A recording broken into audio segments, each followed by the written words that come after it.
राज भंडारागढ़ निगम द्वारा मंडी समितियों में बनवाए जा रहे 5,000 एमटी के 37 स्थलों के भंडार गृहों के शिलान्यास के पावन अवसर पर प्रदेश के यशस्वी मुख्यमंत्री जी का हृदय की गहराइयों से स्वागत करता हूं, अभिनंदन करता हूं, वंदन करता हूं। माननीय मुख्यमंत्री जी की कृपा से आज निगम अपनी भंडारण क्षमता में 1,85,000 एमटी की वृद्धि कर रहा है। यह माननीय मुख्यमंत्री जी की कृपा से ही संभव हो सका है। इस अवसर पर मैं माननीय सहकारिता मंत्री जी का निगम की तरफ से हार्दिक स्वागत, वंदन, अभिनंदन करता हूं, जिनकी कृपा से निगम उत्तरोत्तर ऊंचाइयों को छू रहा है। मंचासीन प्रदेश के आदरणीय मुख्य सचिव महोदय, आदरणीय एपीसी महोदय, आदरणीय अपर मुख्य सचिव माननीय मुख्यमंत्री महोदय, आदरणीय प्रमुख सचिव सहकारिता, आदरणीय एसीएस कृषि महोदय का स्वागत करता हूं, वंदन करता हूं, अभिनंदन करता हूं।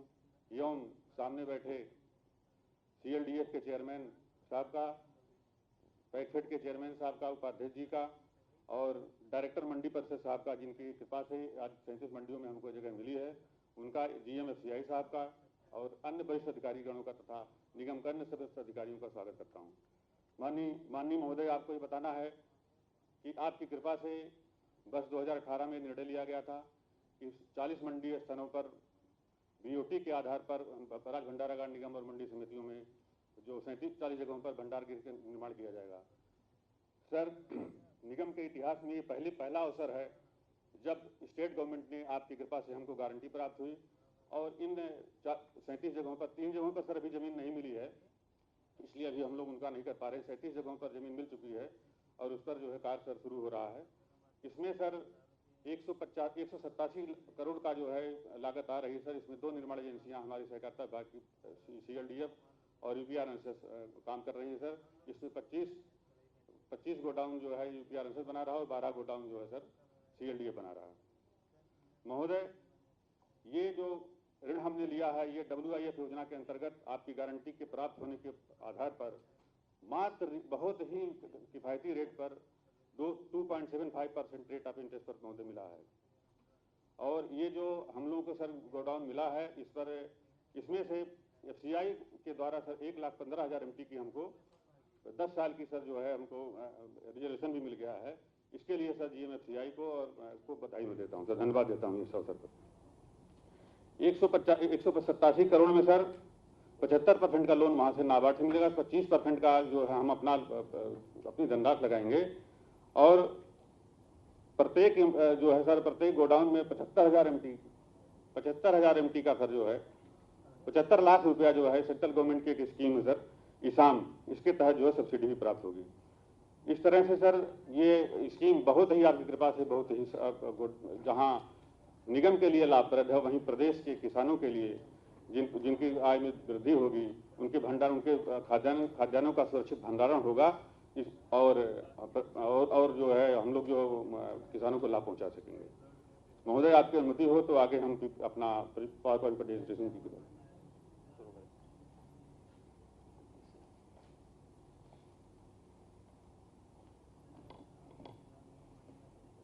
का तो इससे अतिरिक्त रहेगा जितना बोल लिया है ये तो सर इसके बारे में है। अब ये भंडारागार निगम के बारे में 2 मिनट जल्दी। सर, राज भंडारागार निगम 1958 में सर ये वेयर हाउसिंग कॉर्पोरेशन एक्ट के तहत जो है गठित हुआ था सर। इसमें 50% शेयर सीडब्ल्यूसी का है, सेंट्रल गवर्नमेंट का 50% स्टेट गवर्नमेंट का है सर। हम लगातार सर जो है अपने स्थापना वर्ष से लाभ में हैं और आपके सर जो इधर पिछले 3 सालों में, आगे वाले में 3 सालों में सर जो है अब तक जो है सबसे ज्यादा जो हम लाभ में आए हुए 101 करोड़ रुपए की सर जो इस बार लाभ हुआ हमारा।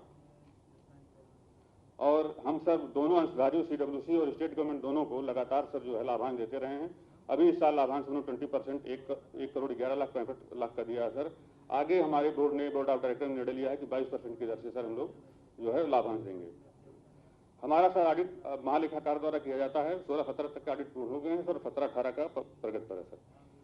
निगम के कार्मिकों को सर वो सारी सुविधाएं अनुमन्य है जो स्टेट गवर्नमेंट के कर्मचारियों को दी जा रही है सर। आगे सर हम लोग 10 लाख एमटी का आपके निर्देशन में जो आपने बताया था सर कि जो है स्टेट की कैपेसिटी क्षमता बढ़नी चाहिए, वो 10 लाख एमटी की सर आगे हम लोग निर्माण क्षमता बढ़ाने का प्रयास कर रहे हैं, जिसमें 6,85,000 एमटी पीजी में सर, 1,85,000 एमटी जो आज हो रहा है, और 68,000 हमारे अपनी जगह, हमारी गोडाउनों में जगह है, उसको हम बनाने जा रहे हैं सर। और साइलो का सर जो है हमीरपुर, पीलीभीत और ललितपुर में, जिसमें sir state warehousing nodal agency है, वो सर जो है हम लोगों ने इसमें टेंडर फाइनल कर दिया है। ये भी सर आगामी 2 वर्षों में हम लोग पूरा कर लेंगे। पारदर्शिता एवं पर्यावरण के दृष्टिगत सर जो है हमारे निगम में सारे कार्य जो है टेंडरिंग से कराए जा रहे हैं, और निगम के धर्म कांटों को सर और सारी मार्केट जो है सर समस्त वस्तुएं हम जीएम के माध्यम से ही खरीद रहे हैं सर। और हम लोग सर अपने धर्म कांटों को ऑनलाइन कर रहे हैं, नाप तोल की सुविधा जिससे हो। एक सर अभी जो धान खरीद अभी आगे स्टार्ट होगी, उसमें सभी गोडाउन्स पर सर जो है ऑनलाइन रिसीट की व्यवस्था की जा रही है सर। भंडार गृहों पर सर जो है जो भंडार गृह बन रहे हैं वो एकदम से नए FCI के मानक के अनुसार 2000 DSR रेट के आधार बन रहे हैं। कुछ सर हमारे जो है हम लोग कार्य करते हैं, कुछ हमारे चित्र हैं, ये सर वैज्ञानिक भंडारण के हमारे चित्र हैं। गोदाम में ट्रक सर इस तरह से अंदर जा रहा था, ऑनलाइन सर धर्म काटा वहाँ पर तौल करते हुए सर, ये सर खाद्यान्न उतारते हुए, गोदाम के अंदर सर स्टैकिंग, ये फ्यूमिगेशन करते हुए सर वैज्ञानिक भंडारण का। निगम के केंद्र पर सर इलेक्ट्रॉनिक धर्म काटा है सर। ये सर साइलो है, जो स्टील का साइलो है सर, इसमें तो केवल चावल वो गेहूं रखा जाएगा सर। ये 50,000 MT के रेल साइड में सर बनेंगे। इसके अतिरिक्त सर जो है निर्माण एजेंसी है यूपी आंसर, इनके कुछ चित्र हैं सर। ये इनका मुख्यालय भवन इन्होंने खुद बनाया है सर। ये सर एक जो है मुरादाबाद में भी बनाया है, ये गोरखपुर में सर बनाया है इन्होंने, ये जनपद मुरादाबाद वाला सर। नेक्स्ट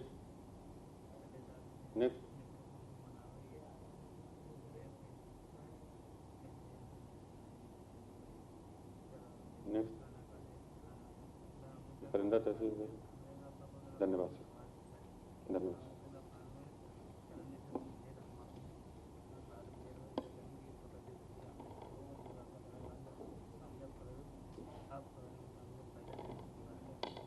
धन्यवाद प्रबंध निदेशक महोदय।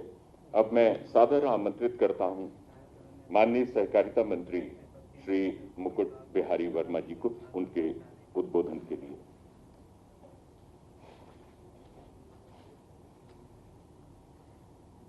37 गोदामों के शिलान्यास के अवसर पर पूज्य योगी जी, माननीय मुख्यमंत्री जी का आज आशीर्वाद हमको प्राप्त होगा, का स्वागत है, अभिनंदन है, वंदन है। मंच पर हमारे विराजमान हैं आदरणीय श्री तिवारी जी, मुख्य सचिव उत्तर प्रदेश सरकार, आदरणीय आलोक सिन्हा जी, कृषि उत्पादन आयुक्त, आदरणीय श्री देवेश चतुर्वेदी जी, अपर मुख्य सचिव कृषि और विपणन, आदरणीय श्री भुवनेश कुमार जी, प्रमुख सचिव सहकारिता, और जिनका आशीर्वाद मंडी परिषद के निदेशक के नाते मिला है, आदरणीय JP सिंह जी, हमारे टैक्स फेड के अध्यक्ष और उपाध्यक्ष जी, लैग फेड के अध्यक्ष जी, आप सबका स्वागत है, अभिनंदन है, वंदन है।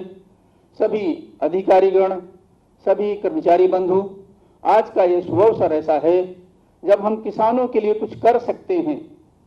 जो केंद्र सरकार और प्रदेश सरकार की सोच है 2022 तक किसानों की आय को दुगनी करने का, उसी कदम में एक कदम हम बढ़ चले हैं, ऐसा ही अवसर है। पूज्य योगी जी, आपके मन में एक योगी के नाते जो वेदना है वह दिखाई पड़ी है इस कोविड-19 के कोरोना महामारी के समय। हमारे प्रदेश के तमाम मजदूर जो बाहर थे लॉकडाउन के समय, जिनकी नौकरियां चली गई थी, जो बेहाल थे, आपकी दयालुता ने, आपकी चतुराई ने वह सारे काम तुरंत करके दिखाए। उन बेहाल लोगों को आपने वाहन दिया, आपने भोजन दिया, आपने साधन दिया, आपने नौकरी दी, आपने पैसा दिया, आपने काम दिया। और यह वह अद्वितीय था कि जिसको केवल देश के प्रदेशों ने उदाहरण नहीं माना, आप मानकर चलें इन्हीं उदाहरणों की सराहना दुनिया के भी तमाम देशों ने किया है। यह कीर्तिमान आपके करकमलों के द्वारा, आपके नेतृत्व में, आपकी सरकार के द्वारा संपन्न हुआ है। इसलिए मैं उन सब कदमों को भूरि भूरि उनकी प्रशंसा करता हूं और प्रणाम करता हूं। मान्यवर, इस समय लॉकडाउन में जब सारे उद्योग बंद हो गए थे, तब एक ही उद्योग था जो काम कर रहा था, वो था कृषि उद्योग। हम जानते हैं कि कृषि उद्योग, ये अन्नदाता जब ये प्रसन्न रहता है तो एक चीज की गारंटी रहती है कि कोई भूखा नहीं रहेगा। मैं इसके लिए आपको, कृषि विभाग को, सहकारिता विभाग को, इन सबको मैं बधाई दूंगा, धन्यवाद दूंगा कि इन्होंने उन किसानों के सामने कोई संकट नहीं आने दिया, न खाद का, न बीज का, और न उनके उत्पाद जो तैयार हुई उसकी मार्केटिंग की।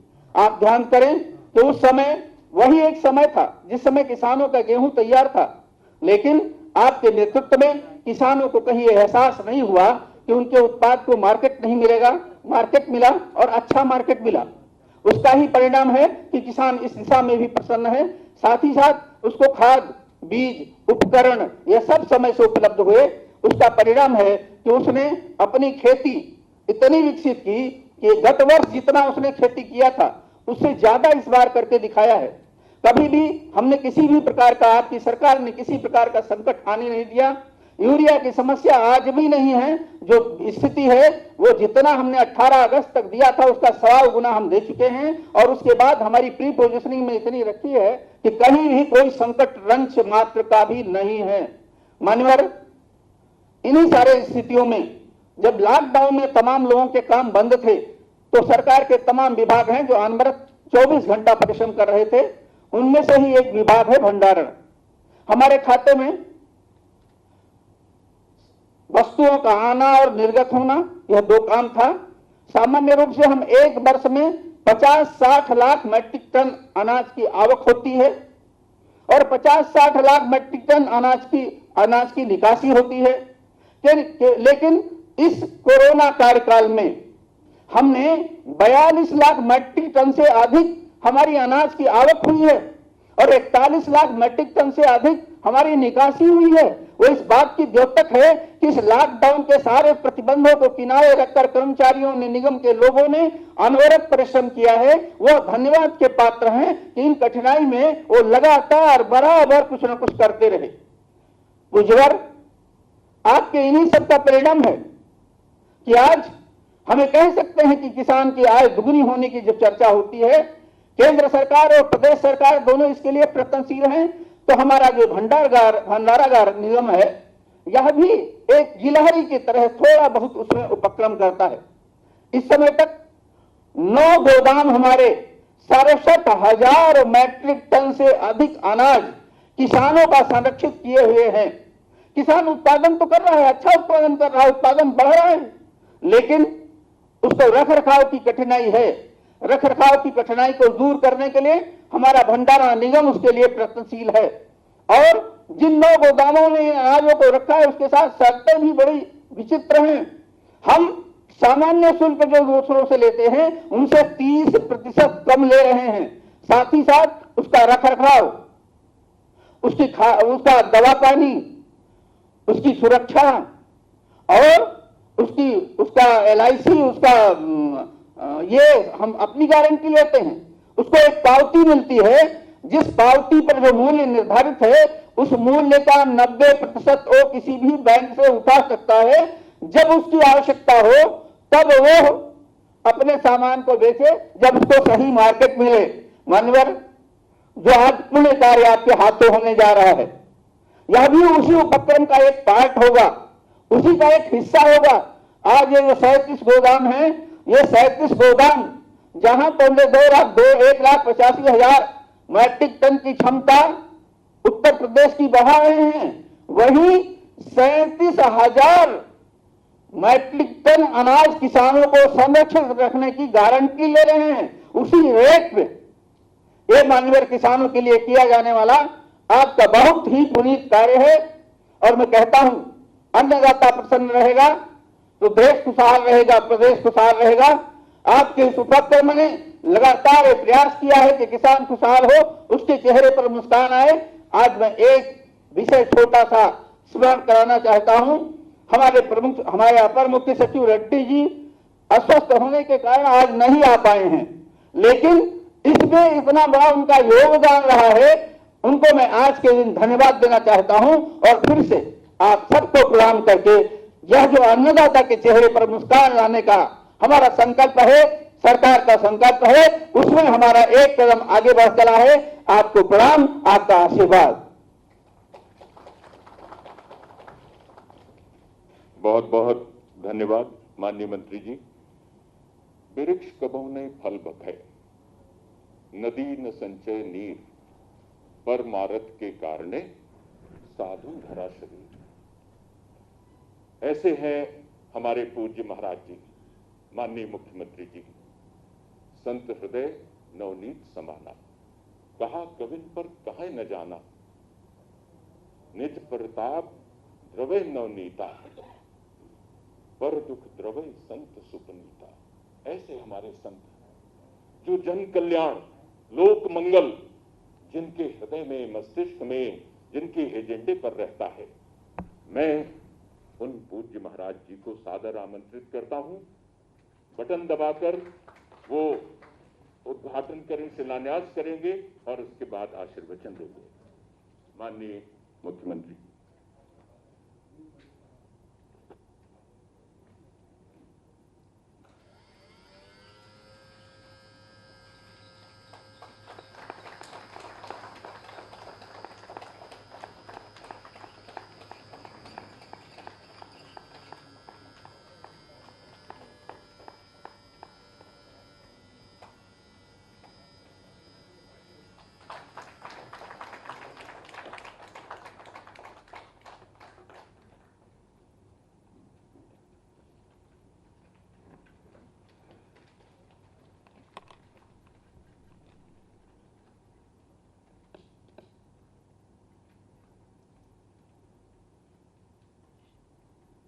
प्रदेश की 37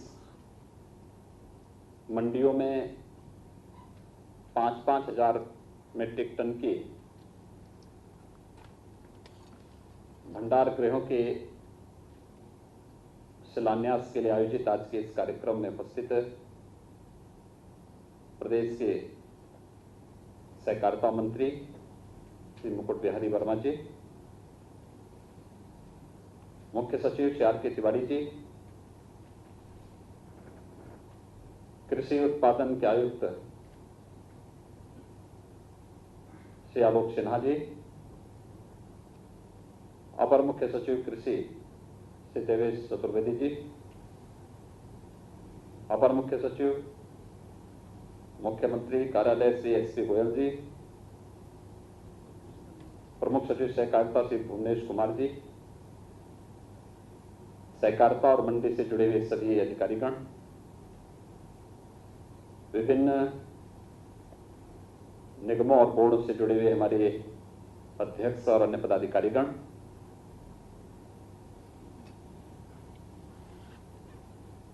आज का यह शिलान्यास का कार्यक्रम हम सबको अभिभूत करने वाला है। कोरोना कालखंड में भी हम सब अन्नदाता किसानों के हित के बारे में नई नई योजनाओं को लेकर के आगे बढ़ेंगे, इस संकल्प का एक जीता जागता उदाहरण है। इन भंडारण गृहों की उपयोगिता क्या है,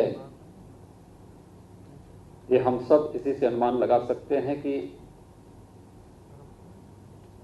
कोरोना कालखंड में आदरणीय प्रधानमंत्री जी ने लॉकडाउन के दौरान प्रधानमंत्री पैकेज की घोषणा की थी और पीएम पैकेज में 1 लाख करोड़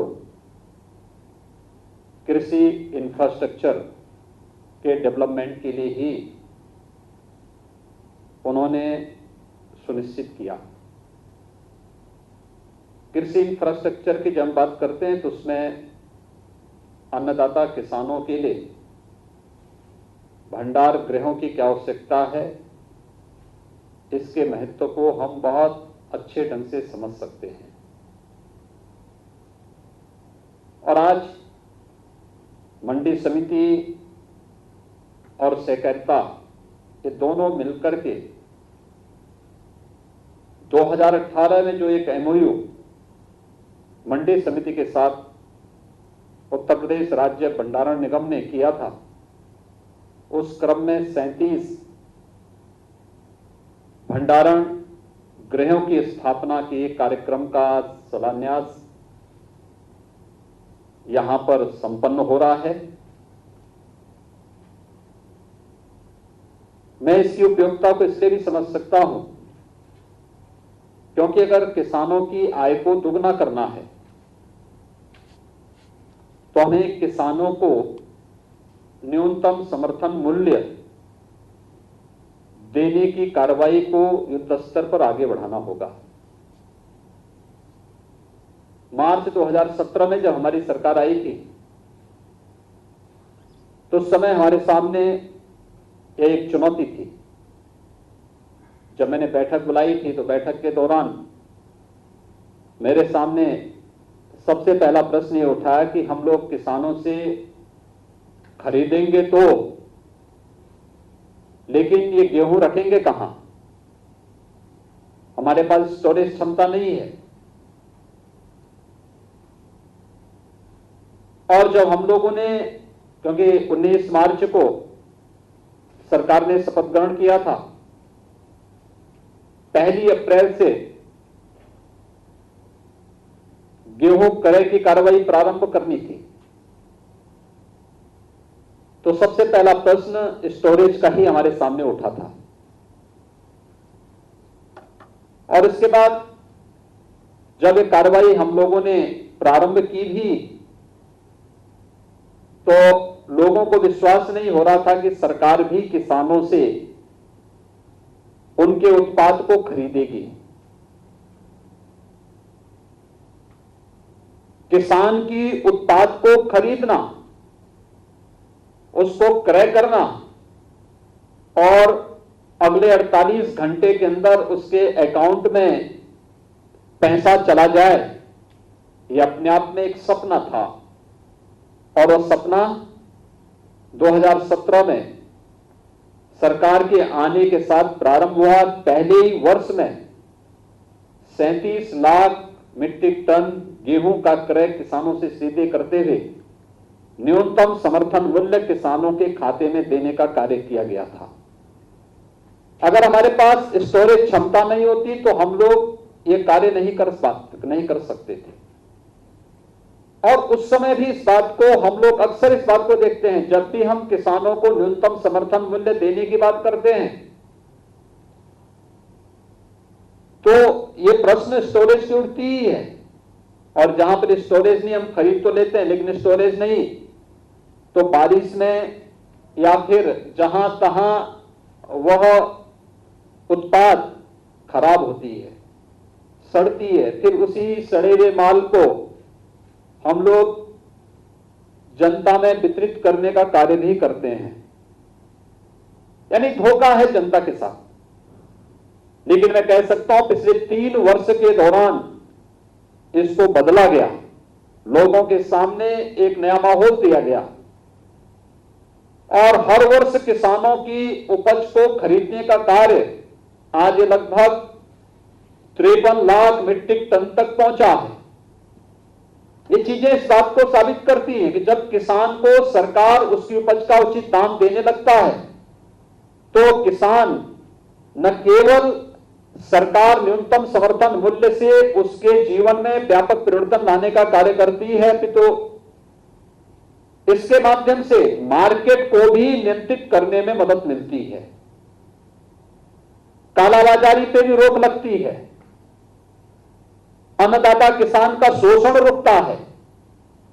और जो किसान एक समय में खेती किसानी से विमुख होकर के जहां तहां मजदूरी करने के लिए, प्लान करने के लिए मजबूर होता था, पिछले 3-3.5 वर्षों में वही किसान वापस अपनी खेती के लिए वापस फिर से आया है और उसको एक विश्वास हुआ है कि खेती किसानी अब घाटे का सौदा नहीं बल्कि एमएसपी के अच्छे दाम मिलने के बाद लागत का 1.5 गुना दाम किसानों को मिलना प्रारंभ हुआ है।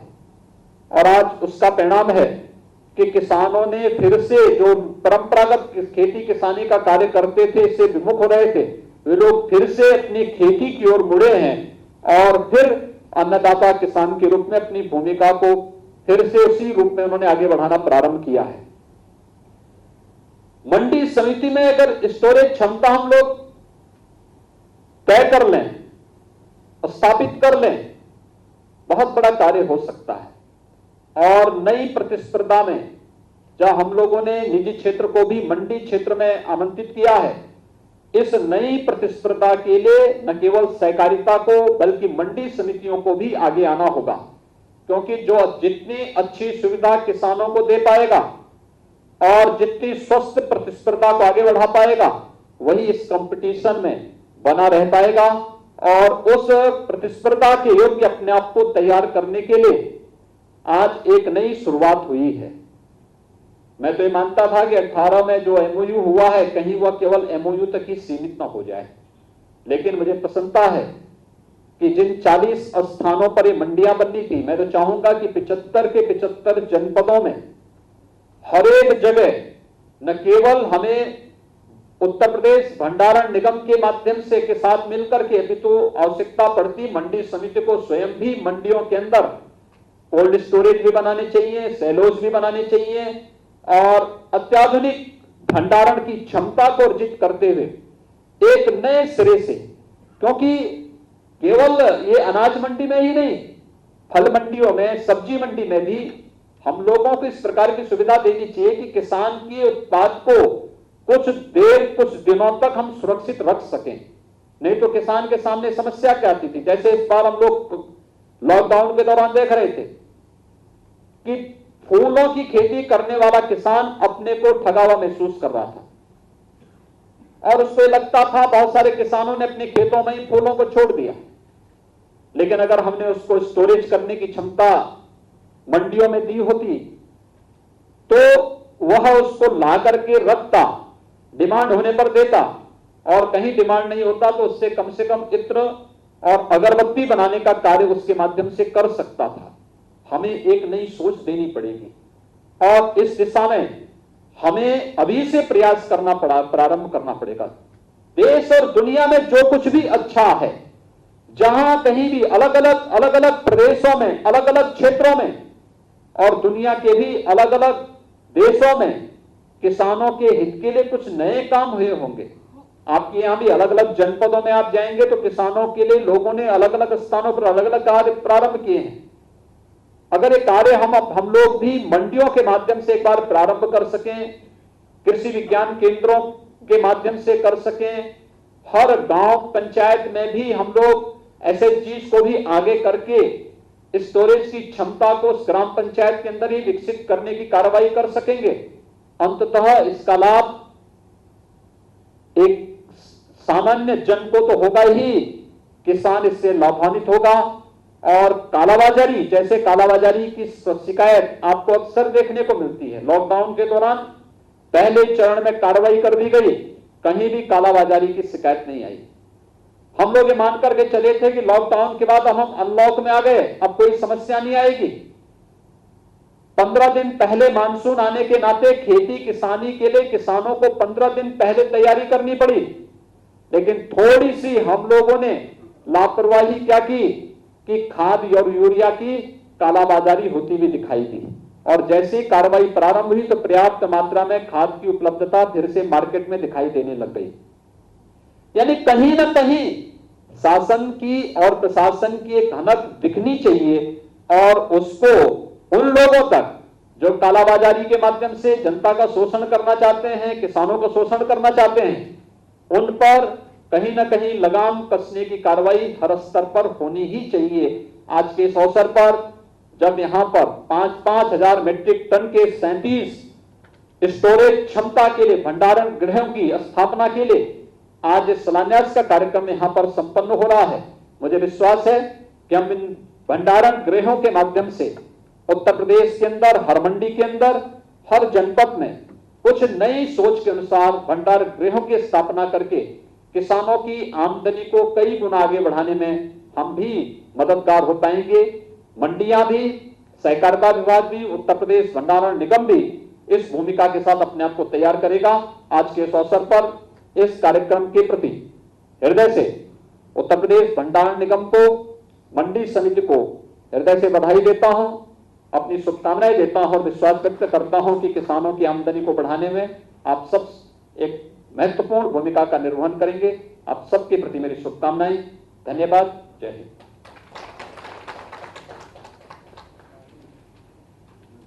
बहुत बहुत साधुवाद माननीय मुख्यमंत्री जी को। और अब धन्यवाद ज्ञापित करने के लिए मैं श्री भुवनेश कुमार जी, प्रमुख सचिव महोदय को आमंत्रित करता हूं।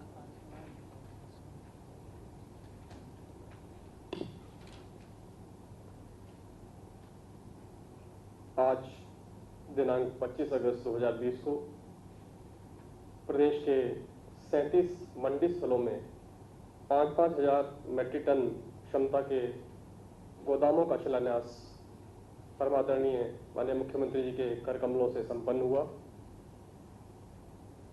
ये योजना बिना उनकी प्रेरणा और मार्गदर्शन के फलीभूत नहीं हो सकती थी और आज के इस अवसर पर हमें उनका बहुमूल्य समय एवं आशीर्वचन भी प्राप्त हुआ। इसके लिए हम उनके हृदय से आभारी हैं। इस योजना में लगभग 187 करोड़ रुपए की धनराशि का व्यय होना है, जिसमें 27 करोड़ रुपए की सब्सिडी भारत सरकार की योजना से प्राप्त होगी। 75% ऋण नाबार्ड की WIF योजना से प्राप्त होगा और ये सब तभी संभव हो पाया जब आदरणीय मुख्य सचिव महोदय, आदरणीय कृषि उत्पादन आयुक्त महोदय, सम्मानित अपर मुख्य सचिव वित्त, उनका समर्थन मिला और अपर मुख्य सचिव सहकारिता विभाग, उन्होंने इसके लिए निरंतर अथक प्रयास किया और उसी कारण ये संपन्न हो सका। मैं इन सभी महानुभावों को विभाग की ओर से बहुत बहुत हार्दिक धन्यवाद देता हूं कि इस योजना में उनका योगदान रहा। ये योजना बिना कृषि विपणन विभाग के सहयोग के संभव नहीं हो सकती थी, क्योंकि भूमि उन्होंने उपलब्ध कराई है। 40 स्थानों में से 37 स्थानों की भूमि उन्होंने उपलब्ध करा दी है और उसी भूमि पर ये 5-5 हजार मेट्रिक टन क्षमता के गोदाम निर्मित होंगे, जिससे किसानों को लाभ होगा और किसी न किसी स्टेज पर मंडी परिषद के माध्यम से पुनः किसानों को भी लाभ प्राप्त होगा। मैं इसलिए अपर मुख्य सचिव कृषि विपणन एवं निदेशक मंडी परिषद को इसके लिए बहुत बहुत धन्यवाद देता हूं। हमारे इन सभी कार्यक्रमों का प्रचार प्रसार सूचना विभाग द्वारा किया जाता है। मैं इस अवसर पर उपस्थित अपर मुख्य सचिव सूचना विभाग एवं निदेशक सूचना को भी धन्यवाद देता हूं कि इन कार्यक्रमों के संबंध में किसानों तक उनको पहुंचाते हैं। बिना मुख्यमंत्री कार्यालय के सहयोग के कोई भी योजना संभव नहीं हो पाती है। हमारे कार्यक्रम में उपस्थित आने के लिए और इस कार्यक्रम की गरिमा बढ़ाने के लिए मैं अपर मुख्य सचिव माननीय मुख्यमंत्री जी को भी हृदय से धन्यवाद देता हूं। इन योजनाओं को पूरा करने के लिए विभाग की जो 2 कार्यदायी संस्थाएं हैं, यूपी RNSS और यूपी CLDF, वो इन कार्यों को वास्तविक मूर्त रूप प्रदान करेंगे। मैं यहाँ उपस्थित उनके माननीय अध्यक्ष यूपी RNSS, माननीय अध्यक्ष यूपी CLDF और दोनों संस्थाओं के प्रबंध निदेशक को अपने विभाग की ओर से, अपनी ओर से बहुत बहुत धन्यवाद देता हूँ। इस कार्यक्रम में उपस्थित आए PCF के प्रबंध निदेशक, महाप्रबंधक भारतीय खाद्य निगम और यहाँ उपस्थित अन्य विभागीय अधिकारी जिन्होंने निरंतर इसके लिए प्रयास किया, मैं उन सबको भी बहुत बहुत धन्यवाद देता हूँ। प्रबंध निदेशक उत्तर प्रदेश राज्य भंडारागार निगम, जिन्होंने इस योजना के लिए दिन रात अथक प्रयास किया है और इस पूरे कार्यक्रम की रूपरेखा सजाई है, विशेष रूप से वे भी हृदय से इस बात के लिए बधाई एवं धन्यवाद के पात्र हैं। मैं अंत में एक बार फिर माननीय मुख्यमंत्री जी को, माननीय सहकारिता मंत्री जी, जिनकी जिज्ञासा और लगन के बिना ये कार्यक्रम किसी भी तरह से संभव नहीं हो सकता था, मैं दोनों महानुभावों को और यहाँ उपस्थित आप सभी अधिकारियों को, साथियों को Subscribe to our channel by clicking the subscribe button. Click the bell button and enjoy the latest uploads from our channel.